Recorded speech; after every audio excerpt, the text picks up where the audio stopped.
iniciativa Vitaminas para o Galego diríxese a todas as persoas que falan en lingua galega e a todas aquelas que a aman. Quero contribuir a que o idioma propio de Galicia adquira un rango social de normalidade. Preocúpame a situación da nosa lingua e diante do descenso no seu uso. Manifesto que a día de hoxe o uso no futuro do noso idioma non está asegurado.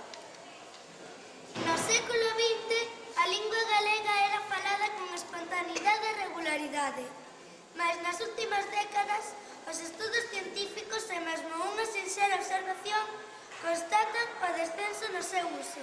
Apelo a todos os cidadáns de Galicia, aos que viven aquí e aos que residen fora, porque a presenza do galego, a súa extensión, a súa normalidade, depende da vontade do corpo social e das actitudes positivas activas ao seu favor.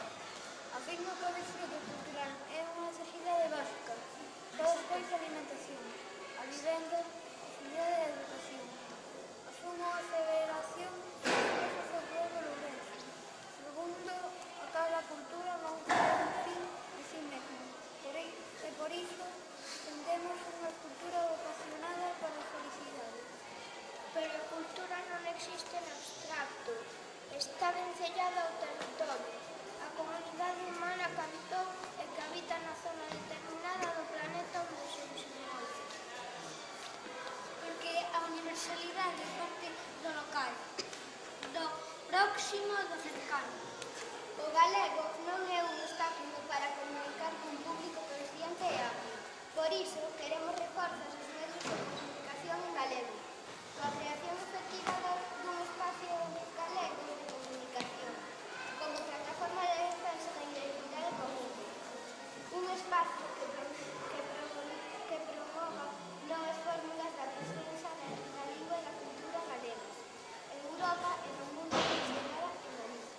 O galego necesita vitaminas. A campaña recaba con urxencia a colaboración de todos. Quere facer patente a necesidade de axudas, medios, apoio e soporte para o idioma galego.